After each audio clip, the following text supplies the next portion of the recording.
Hello બાળકો, virtual લર્નિંગમાં સ્વાગત. આપણે રાસાયણિક પ્રક્રિયાઓ અને સમીકરણ લેક્ચરનો અભ્યાસ કરી રહ્યા છીએ. આપણે ચેપ્ટરનો એમાં એક લેક્ચરની ચર્ચા કરી છે. આજે બીજા નંબરનું લેક્ચર છે. ગઈકાલે આપણે કયા લેક્ચરની ચર્ચા કરી? ગયા લેક્ચરમાં એનો આછો પાતળો ખ્યાલ મેં અહીં લખ્યો છે. અગાઉના લેક્ચરમાં પણ લખ્યું હતું. આપણે રોજિંદા જીવનમાં જોવા મળતી રાસાયણિક પ્રક્રિયાઓની ચર્ચા કરી હતી. પછી મેગ્નેશિયમની પટ્ટીનું દહન કઈ રીતે થાય, પછી મેગ્નેશિયમની પટ્ટીને સળગાવતા પહેલાં શા માટે એને કાચ પેપરથી ઘસવી પડે, લેડ નાઇટ્રેટ અને પોટેશિયમ આયોડાઇડ વચ્ચેની પ્રક્રિયાનું સમીકરણ પણ આપણે ચર્ચા કરી હતી. રાસાયણિક પ્રક્રિયામાં કેવા ફેરફાર થાય એની પણ ચર્ચા કરી. અસંતુલિત સમીકરણ અને સંતુલિત સમીકરણ, અને સમીકરણને કેમ સંતુલિત કરવું જોઈએ, આટલા પ્રશ્નોની ચર્ચા આપણે ગયા પાઠમાં કરી હતી. બરાબર. હવે આપણને આજે જે કેટલાક પ્રશ્નોની ચર્ચા કરવી છે એમાં પહેલો પ્રશ્ન મેં અહીં ખાલી માત્ર પ્રશ્નો લખ્યા છે. આપણે એની જવાબ સમજવા છે. પ્રશ્ન આવો છે કે ભાઈ નીચેની પ્રક્રિયાઓ માટે સંતુલિત સમીકરણ લખો. હવે તમને આ રીતે શાબ્દિક વર્ણનમાં તમને આપી દીધેલું હોય કે હાઇડ્રોજન વત્તા ક્લોરિન અને હાઇડ્રોજન ક્લોરાઇડ. ક્લિયર?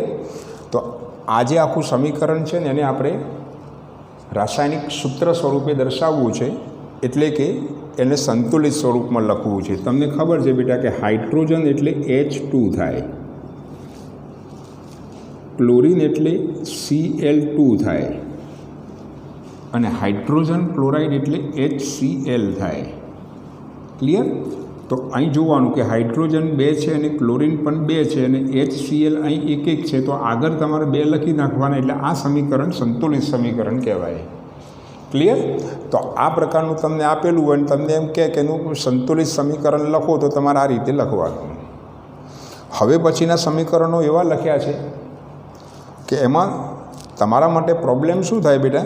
દાખલા તરીકે બેરિયમ ક્લોરાઇડ. તો બેરિયમ ક્લોરાઇડનું અણુસૂત્ર જ જો ના આવડતું હોય ને તો પ્રોબ્લેમ થાય. એલ્યુમિનિયમ સલ્ફેટ, આ બાજુ બેરિયમ સલ્ફેટ બને છે ને એલ્યુમિનિયમ ક્લોરાઇડ બને છે. આ બધા સમીકરણો તમને આના અણુસૂત્રો ના આવડતા હોય ને તો પ્રોબ્લેમ થાય. જો બેટા, બેરિયમ ક્લોરાઇડનું અણુસૂત્ર હું લખું છું. બેરિયમ ક્લોરાઇડનું અણુસૂત્ર BaCl2 છે. એલ્યુમિનિયમ સલ્ફેટનું અણુસૂત્ર આવું છે, Al2SO4 થ્રાઇસ. ક્લિયર? આ એલ્યુમિનિયમ સલ્ફેટનું અણુસૂત્ર છે. આ બાજુ કઈ રીતે બને છે એની ટેકનિક મેં તમને સમજાવી છે. હંમેશા આનો પહેલો ઘટક આના બીજા ઘટક સાથે જ સંયોજાય, એટલે થાય શું? તો BaSO4 બને, એટલે કે બેરિયમ સલ્ફેટ બને, અને બેરિયમ સલ્ફેટ કહેવાય. અને એલ્યુમિનિયમ ક્લોરાઇડ એટલે કે આનો પહેલો ઘટક આના બીજા ઘટક સાથે સંયોજાય. એલ્યુમિનિયમ ક્લોરાઇડનું અણુસૂત્ર તમારે યાદ રાખવાનું, AlCl3 છે. હવે શું કરવાનું છે બેટા કે આ સમીકરણને સંતુલિત કરવાનું છે. અહીં તમારે જોવાનું કે આ બાજુ Ba1 છે તો પેલી બાજુ Ba1 જ છે. ક્લિયર? આ બાજુ Cl કેટલા છે? 2 છે. પેલી બાજુ 3 છે. હવે આ શું થાય બેટા કે 2 અને 3 બંને અવિભાજ્ય સંખ્યાઓ છે.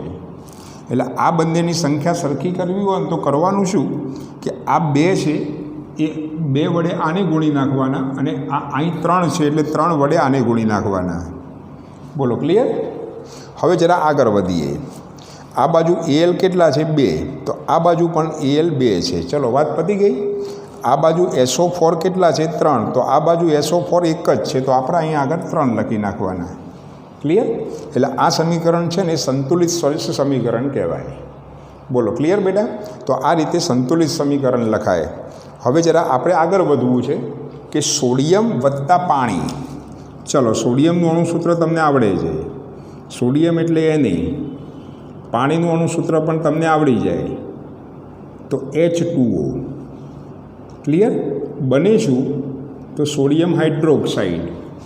બરાબર? તો સોડિયમ હાઇડ્રોક્સાઇડ એટલે NaOH. ક્લિયર? અને હાઇડ્રોજન વાયુ એટલે વત્તા કરીને H2. હવે તમારે અહીં જોવાનું કે આ બાજુ Na1 છે તો આ બાજુ Na1 જ છે. ચલો આ બાજુ H2 2 છે, આ બાજુ 1 અને 2 એટલે 3 છે. તો આવા સંજોગોમાં શું કરવું પડે બેટા કે અહીં 2 લખીને અહીં 2 લખો ને તો જો હાઇડ્રોજન 2 દુ 4 અને અહીં 2 અને 2 4 થઈ ગયા. હવે આમ કરવા જતાં આ બાજુ સોડિયમ 2 થઈ જાય છે એટલે અહીં સોડિયમ 2 કરવા માટે આગળ 2 લખવા પડે. હવે સમીકરણ સંતુલિત થઈ જશે. બરાબર. જો હવે ઓક્સિજન આ બાજુ કેટલા થયા 2, તો આ બાજુ પણ ઓક્સિજન 2 થયા. કોઈપણ રાસાયણિક સમીકરણ તમને આ રીતે શાબ્દિક વર્ણનમાં લખેલું હોય ને તો આપણે સંજ્ઞા અને સૂત્રો વાપરીને આ રીતે ટૂંકમાં દર્શાવી શકીએ. તો આ ટૂંકમાં દર્શાવવાની આવી આખી જે પદ્ધતિ છે ને એવી પદ્ધતિને રાસાયણિક સમીકરણ કહેવાય. ક્લિયર?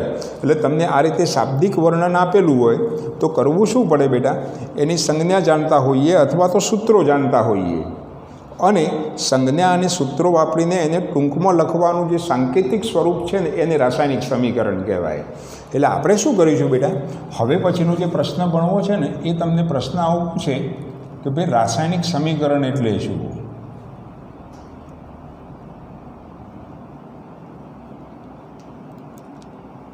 અને એ રાસાયણિક સમીકરણની લાક્ષણિકતાઓ ઉદાહરણથી સમજાવવાની છે. કોઈપણ રાસાયણિક સમીકરણ એટલે શું અને એ સમીકરણ કયા પ્રકારની લાક્ષણિકતાઓ ધરાવતું હોવું જોઈએ. ક્લિયર?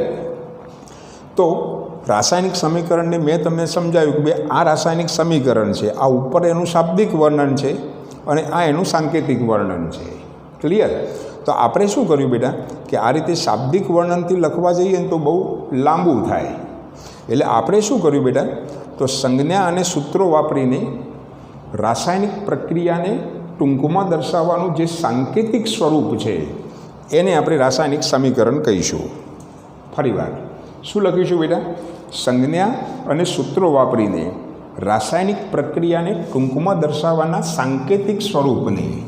ફરીવાર શું લખીશું બેટા, સંજ્ઞા અને સૂત્રો વાપરીને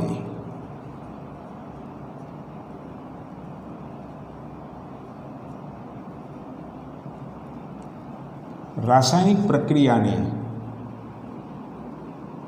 ટૂંકમાં દર્શાવવાના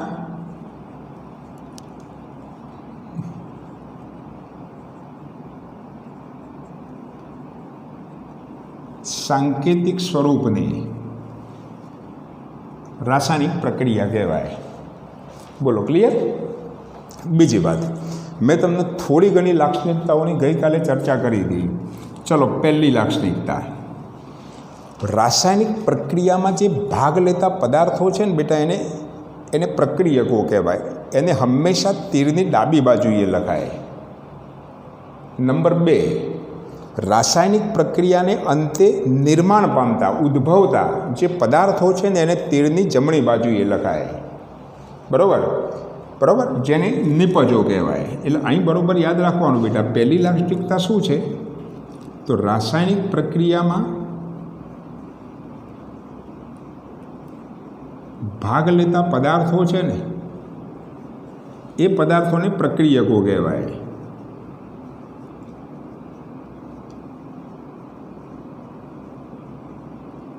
જેને તીરની ડાબી બાજુએ લખાય. કોઈપણ રાસાયણિક સમીકરણની લાક્ષણિકતાઓમાં પહેલી લાક્ષણિકતા આ છે. બીજી લાક્ષણિકતા પણ સિમ્પલ કે રાસાયણિક પ્રક્રિયાને અંતે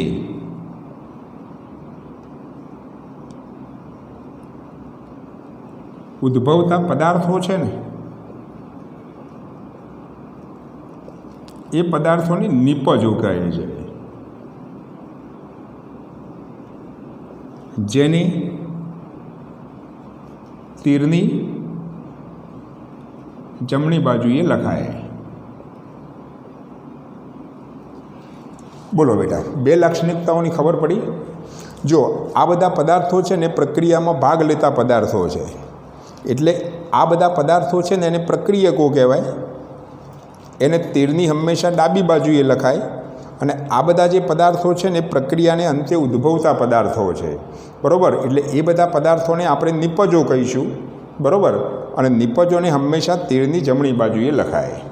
બોલો બેટા, પહેલી બે લાક્ષણિકતાઓની ખબર પડી. બીજી વાત, રાસાયણિક પ્રક્રિયામાં કોઈ પણ રાસાયણિક પ્રક્રિયા તમે લખો ને બેટા, તો એમાં પ્રક્રિયકો અને નિપજોને એની ભૌતિક અવસ્થા વડે દર્શાવવા જોઈએ. બરાબર?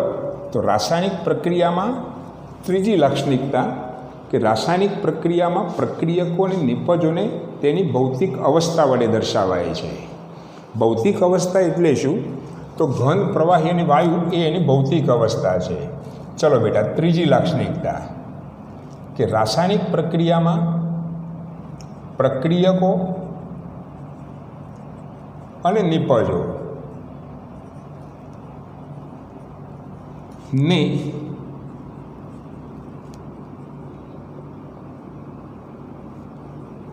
તેની ભૌતિક અવસ્થા વડે દર્શાવાય. જેમ કે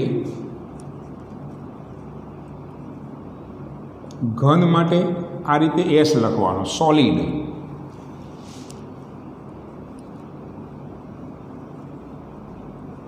પ્રવાહી માટે લિક્વિડ. વાયુ માટે આ રીતે જી લખવું. અને જલીય દ્રાવણ માટે આ રીતે બરોબર યાદ રાખો બેટા, એ ક્યુ લખવું. શું લખવું? એ ક્યુ. તો આપણે ઉદાહરણથી બધી લાક્ષણિકતાઓ સમજાવવાની છે. તો અહીં આપણે એક ઉદાહરણ એવું લઈએ કે એમાં જ આ ચારે ચાર અવસ્થાઓ આવી જતી હોય. તો એવું એક ઉદાહરણ છે, હમણાં મેં પેલું છેલ્લું ઉદાહરણ લીધું એ કે Na વત્તા H2O. તો મળે શું બેટા? NaOH વત્તા H2. આ સમીકરણને સંતુલિત કરવા માટે અહીં 2 લખીને આપણે અહીં 2 લખતા હતા, બરાબર? એટલે અને અહીં પણ 2 લખતા હતા. ચલો, તો અહીં શું થાય બેટા? તો સોડિયમ પોતે સોલિડ છે, એટલે કે ઘન અવસ્થામાં છે. H2O પાણી લિક્વિડ અવસ્થામાં હોય. NaOH એટલે સોડિયમ હાઇડ્રોક્સાઇડ હંમેશા જલીય દ્રાવણ અવસ્થામાં હોય. અને આ H2 છે ને એ ગેસ અવસ્થામાં હોય. ઓકે? તો આ રીતે કોઈ પણ રાસાયણિક સમીકરણ છે ને બેટા, એમાં પ્રક્રિયકો અને નિપજોની ભૌતિક અવસ્થાઓ લખવામાં આવે છે. તો આ રીતે આપણે ભૌતિક અવસ્થાઓ લખીશું. બરાબર? ત્રીજી વાત, રાસાયણિક પ્રક્રિયામાં ઘણી વખત એવું બને બેટા કે પાણીમાં અદ્રાવ્ય નિપજ મળે ને. રાસાયણિક પ્રક્રિયાને અંતે અહીં જે બધા પદાર્થો છે એમાં પાણીમાં અદ્રાવ્ય નિપજ મળે ને, તો એને નીચે તરફથી અથવા તો સોલિડ વડે દર્શાવાય. પણ જો વાયુરૂપ નિપજ મળે તો એને ઉપર તરફથી અથવા તો ગેસ વડે દર્શાવાય. ખબર પડે છે બેટા? નિપજની વાત કરું છું. રાસાયણિક પ્રક્રિયાને અંતે જો પાણીમાં અદ્રાવ્ય નિપજ મળે તો નીચે તરફથી અથવા સોલિડ વડે દર્શાવાય.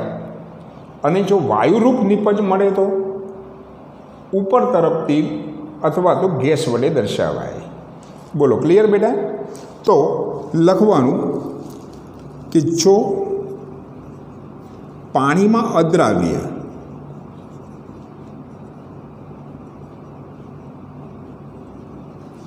નિપજ મળે તો નીચે તરફ તીર કે સોલિડ વડે દર્શાવાય. અને જો પાણીમાં જો વાયુરૂપ નિપજ મળે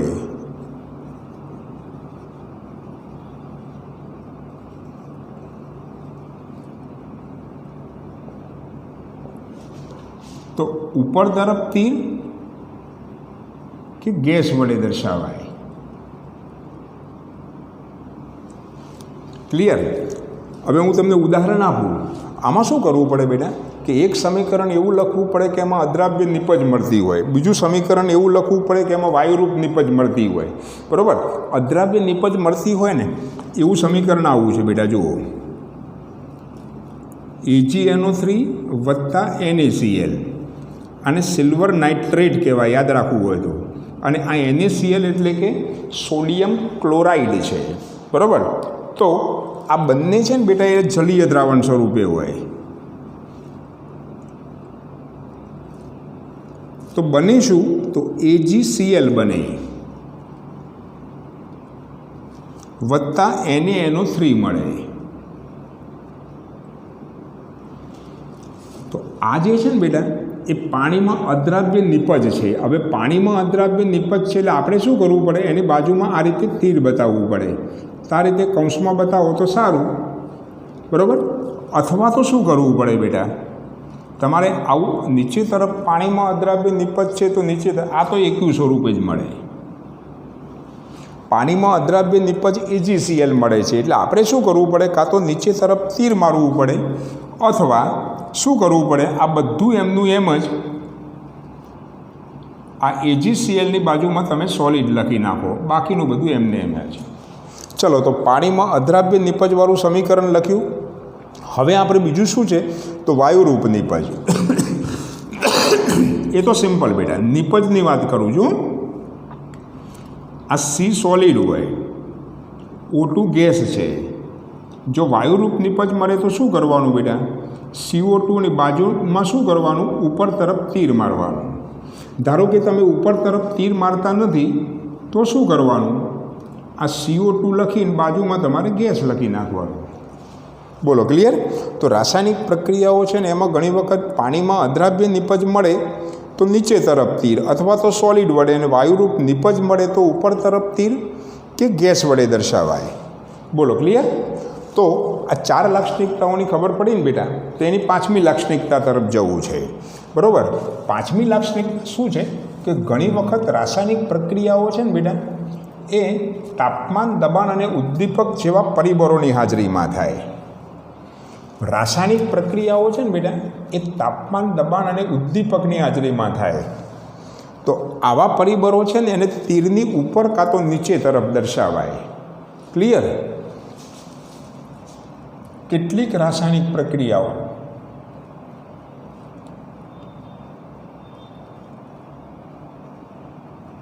તાપમાન, દબાણ અને ઉદ્દીપક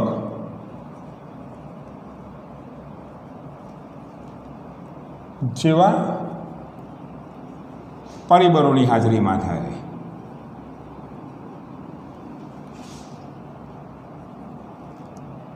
જેને તીરની ઉપર કે નીચે લખાય છે. ક્લિયર? તો આપણે શું કરીએ બેટા કે એક રાસાયણિક પ્રક્રિયા એવી લખીએ કે જેમાં તાપમાનની પણ જરૂર પડે, દબાણની પણ જરૂર પડે અને ઉદ્દીપકની પણ જરૂર પડે, બરાબર. બહુ સિમ્પલ છે બેટા. જુઓ, આ N2 વત્તા H2 આ બંને વચ્ચે પ્રક્રિયા થાય ને તો NH3 એટલે કે એમોનિયા વાયુ બને. યાદ રાખજો બેટા, આ સમીકરણ થોડુંક લાંબુ લખવું પડશે. આ N2 ગેસ છે, H2 ગેસ છે ને એમોનિયા પણ ગેસ જ છે. ક્લિયર? તો આ પ્રક્રિયા તાપમાનમાં 773 કેલ્વિન તાપમાનની જરૂર પડે છે બેટા. આમાં દબાણ તો 200 થી 312 દબાણની જરૂર પડે છે. 12ને B વડે દર્શાવાય. અને બીજું શું છે બેટા? તો ઉદ્દીપક. તો ઉદ્દીપકને હંમેશા ચોરસ કૌંસ વડે દર્શાવાય. તો એમાં આયર્ન ઉદ્દીપકની જરૂર પડે છે. એટલે જો રાસાયણિક પ્રક્રિયાઓ તાપમાન, દબાણ અને ઉદ્દીપક જેવા પરિબળોની હાજરીમાં થતા હોય તો એને શું કરવું પડે બેટા? એ તીરની કાં તો ઉપર અને નીચે દર્શાવી શકાય. એ એની 5મી લાક્ષણિકતા છે. અને એની છેલ્લી લાક્ષણિકતા કે રાસાયણિક સમીકરણ દ્રવ્ય સંચયના નિયમ મુજબ રાસાયણિક સમીકરણને હંમેશા સંતુલિત સ્વરૂપમાં લખવું પડે.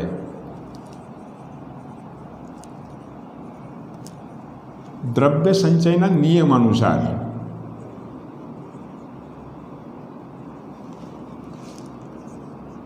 રાસાયણિક સમીકરણને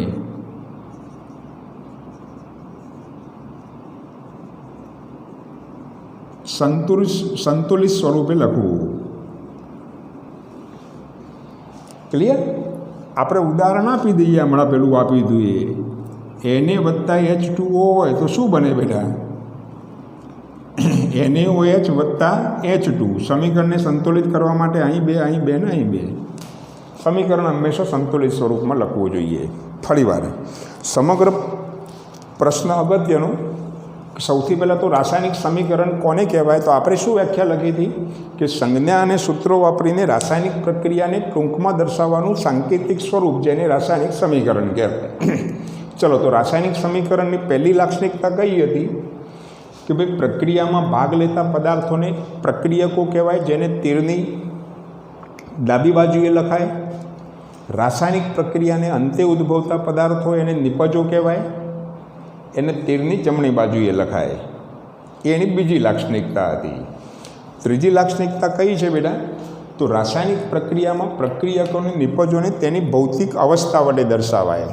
ચલો, તો ભૌતિક અવસ્થામાં ઘન માટે S સોલિડ, પ્રવાહી માટે L લિક્વિડ, વાયુ માટે G અને ગેસ કહેવાય, અને જલીય દ્રાવણ માટે એક્વાસ દ્રાવણ કહેવાય. એક્વાસ એટલે જલીય દ્રાવણ. તો એનું ઉદાહરણ તમારે યાદ રાખવું પડે બેટા. 2Na+2H2O 2NaOH+H2. ક્લિયર?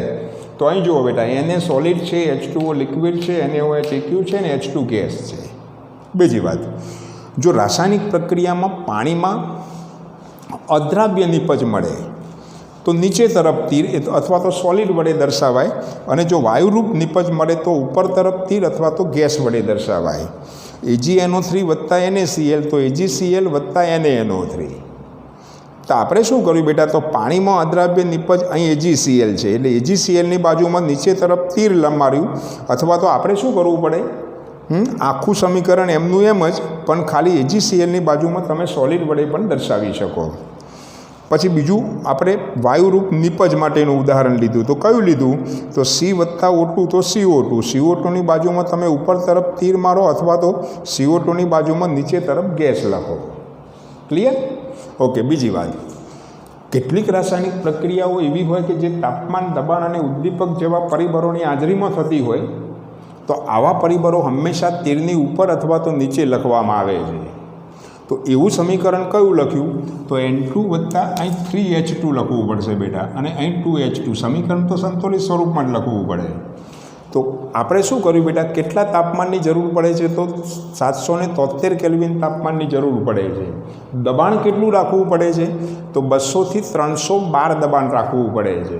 ક્લિયર? બીજી વાત, કયા ઉદ્દીપકને હંમેશા ચોરસ કૌંસ વડે દર્શાવવામાં આવે છે? Fe ઉદ્દીપક છે, એમોનિયા બને છે. અને છેલ્લું કે દ્રવ્ય સંચયના નિયમ અનુસાર રાસાયણિક સમીકરણને હંમેશા સંતુલિત સ્વરૂપમાં લખવું જોઈએ. ક્લિયર? તો આ એના સમીકરણો છે. બોલો બેટા, ખબર પડી? બરાબર. હવે આપણે શું કરવું છે બેટા? કે આ પાઠનું નામ શું છે? તો રાસાયણિક પ્રક્રિયાઓ અને સમીકરણ. રાસાયણિક પ્રક્રિયાઓની પણ ચર્ચા કરી ઉદાહરણ સાથે, બરાબર, થોડી ઘણી, અને આપણે સમીકરણો તો દરેક રાસાયણિક પ્રક્રિયા માટે લખીએ જ છીએ. હવે આપણે શું કરવું છે બેટા? તો જુદી જુદી રાસાયણિક પ્રક્રિયાઓ વિશે ચર્ચા કરવી છે. સૌથી પહેલી રાસાયણિક પ્રક્રિયા છે ને, એ પ્રક્રિયાને આપણે સંયોગીકરણ પ્રક્રિયા કહીશું. કઈ પ્રક્રિયા ભણવી છે આપણે બેટા? તો સંયોગીકરણ પ્રક્રિયાની ચર્ચા કરવી છે. બરાબર. પ્રશ્ન પૂછે બેટા કે સંયોગીકરણ પ્રક્રિયા એટલે શું? ઉદાહરણ આપો. બધી જ પ્રક્રિયાઓ હવે બહુ જ અગત્યની હોય બેટા, આ ખાસ ધ્યાન રાખજો. કોઈ એક પ્રક્રિયા પરીક્ષામાં પૂછાવાની જ છે.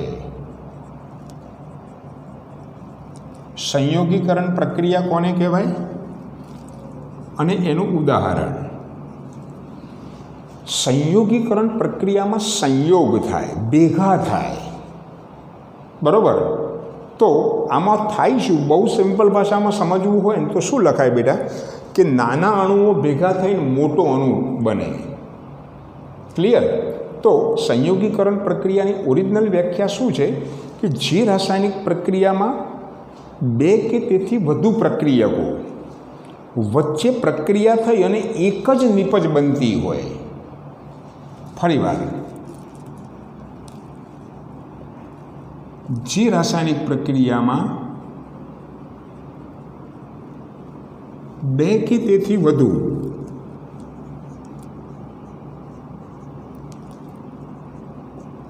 પ્રક્રિયકો વચ્ચે પ્રક્રિયા થઈ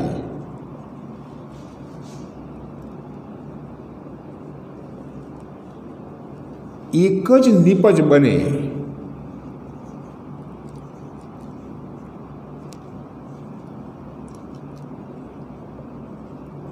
તેવી રાસાયણિક પ્રક્રિયાને સંયોગીકરણ કહેવાય. બોલો બેટા, ક્લિયર? સંયોગીકરણ પ્રક્રિયામાં થાય શું? તો સંયોગ થાય, ભેગા થાય. તો બે અથવા બે કરતાં વધારે પ્રક્રિયકો વચ્ચે પ્રક્રિયા થઈને એક નિપજ બને તેવી રાસાયણિક પ્રક્રિયાને સંયોગીકરણ પ્રક્રિયા કહેવાય. હવે આપણે શું કરવું છે બેટા? તો ઉદાહરણ આપવું છે. ઉદાહરણમાં દાખલા તરીકે હું તમને સમજાવું. દાખલા તરીકે કેલ્શિયમ ઓક્સાઇડ, આ છે ને બેટા, એને કરી ચૂનો કહેવાય. ઘણી વખત એને ક્વિક લાઇમ પણ કહેવામાં આવે છે. ક્વિક લાઇમ, બરાબર. અને ત્રીજું નામ છે ને એનું, એ બર્ન્ટ લાઇમ છે. આવા ત્રણ નામ છે એના. તમે કોઈ પણ નામથી લખી શકો. સામાન્ય રીતે આપણે કરી ચૂનાથી એને વધારે ઓળખીએ છીએ. કરી ચૂનાને તમે પાણીમાં ઓગાળશો ને બેટા, તો થશે શું? કરી ચૂનો સોલિડ અવસ્થામાં છે, આ લિક્વિડ અવસ્થામાં છે. તો ચૂનાનું પાણી બને, CaOH2. આ જે છે ને બેટા, એને ચૂનાનું પાણી કહેવાય.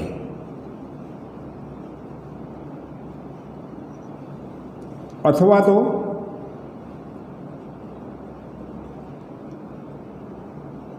એને ફોડેલો ચૂનો પણ કહેવાય. ઘણી વખત એને ભૂંજવેલો ચૂનો પણ કહેવાય. તો આ બધા છે ને બેટા, એ સંયોગીકરણ પ્રક્રિયાનું ઉદાહરણ છે. તો આપણે અહીં લખી નાખવાનું કે ઉપરોક્ત રાસાયણિક પ્રક્રિયામાં થાય શું છે? તો CaO એટલે કે કેલ્શિયમ ઓક્સાઇડ અને પાણી વચ્ચે પ્રક્રિયા થઈ અને કેલ્શિયમ હાઇડ્રોક્સાઇડ એટલે કે ચૂનાનું પાણી બને છે.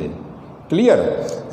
હવે આ કરી ચૂનો છે ને બેટા, એને પાણીમાં તમે ઓગાળશો ને પછી ચૂનાનું પાણી બનાવશો ને, અને પછી પાત્રને તમે બહારથી સ્પર્શ કરો ને તો એ ગરમ લાગે. એનો મતલબ કે આ દરમિયાન ઉષ્મા પણ ઉત્પન્ન થાય છે. તો અહીં શું થયું બેટા? બે પ્રક્રિયકો ભેગા થઈને એક નિપજ બની, માટે આવી રાસાયણિક પ્રક્રિયાને સંયોગીકરણ પ્રક્રિયા કહેવાય. બોલો, ક્લિયર બેટા? તો સંયોગીકરણ પ્રક્રિયા એટલે શું? ઉદાહરણ આપો તો આ એનું ઉદાહરણ છે. હવે આપણે શું કરવું છે બેટા? તો સંયોગીકરણ પ્રક્રિયાનું વ્યવહારિક ઉદાહરણ સમજવું છે.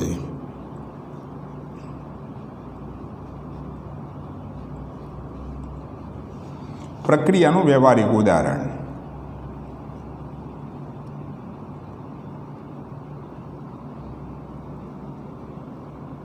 જોજો બેટા, પહેલું વ્યવહારિક ઉદાહરણ તો આને શબ્દોમાં લખવાનું કે કરી ચૂનો છે, એને જો તમે પાણીમાં ઓગાળશો તો ચૂનાનું નીતર્યું પાણી બને. બરાબર? ફોડેલો ચૂનો બને. બરાબર? ઉપર શબ્દોમાં લખવાનું. શું લખવાનું બેટા? કે કરી ચૂનાને પાણીમાં ઓગાળતા ચૂનાનું નીતર્યું પાણી બને, એટલે કે ફોડેલો ચૂનો બને, એટલે કે ભીંજવેલો ચૂનો બને. હવે આપણે શું કરવાનું છે બેટા? તમે કોઈ પણ જગ્યાએ દિવાલ પર કરી ચૂનો કરતા જોયો હશે, બરાબર? ન જોયો હોય તો ક્યારેક જોજો બેટા, બરાબર? તો જે કરી ચૂનો કરવાવાળો હોય ને તે બજારમાંથી કરી ચૂનો લાવે અને પાણીમાં ઓગાળીને ચૂનાનું નીતર્યું પાણી બનાવે. પછી શું કરે? તો આ ચૂનાનું નીતર્યું પાણી છે ને એ દિવાલ પર લગાવે. એટલે આ ચૂનાનું નીતર્યું પાણી એ જેવું દિવાલ પર લગાવશે ને એટલે આવું થાય. જોજો બેટા, દિવાલ પર શું લગાવ્યું? તો CaOH2 લગાવ્યું. બરાબર? એટલે વાતાવરણમાંનો કાર્બન ડાયોક્સાઇડ છે દિવાલ સાથે પ્રક્રિયા કરે. એટલે થશે શું બેટા? કે પાણીમાં અદ્રાવ્ય એવી કેલ્શિયમ કાર્બોનેટ નામનો પદાર્થ બને. આ કેલ્શિયમ કાર્બોનેટ છે ને બેટા એ સફેદ રંગનો છે અને પાણી છે ને એ ઉડી જાય, એના કારણે દિવાલ છે ને તમને સફેદ દેખાશે. તો આ જે પ્રક્રિયા છે ને બેટા એ સંયોગીકરણ પ્રક્રિયાનું વ્યવહારિક ઉદાહરણ છે. શાબ્દિક વર્ણન શું લખવાનું છે ખબર પડી બેટા? કે કેલ્શિયમ ઓક્સાઇડને પાણીમાં ઓગાળતા ચૂનાનું નિતર્યું પાણી બને. આ સમીકરણ લખવાનું. પછી લખવાનું કે આ ચૂનાના નિતર્યા પાણીને દિવાલ પર દોરતા વાતાવરણમાંનો કાર્બન ડાયોક્સાઇડ એની સાથે પ્રક્રિયા કરે એટલે પાણીમાં અદ્રાવ્ય એવો કેલ્શિયમ કાર્બોનેટ નામનો સફેદ ઘન પદાર્થ બને, જેને કારણે દિવાલ સફેદ દેખાય છે. અને પછી તમારા સમીકરણ લખી નાખવાનું. ઓકે બેટા?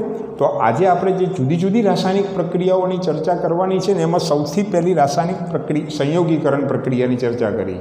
ક્લિયર? ઓકે. તો બેટા આજના દિવસના મુખ્ય આકર્ષણો કયા હતા? તો પેલું સંતુલિત રાસાયણિક સમીકરણની ચર્ચા કરી, બરાબર? સંતુલિત સમીકરણના ઉદાહરણ લખ્યા આપણે. પછી બીજો પ્રશ્ન કયો? તો રાસાયણિક સમીકરણ અને લાક્ષણિકતાઓની ચર્ચા કરી. અને ત્રીજો પ્રશ્ન સંયોગીકરણ પ્રક્રિયાની ચર્ચા કરી.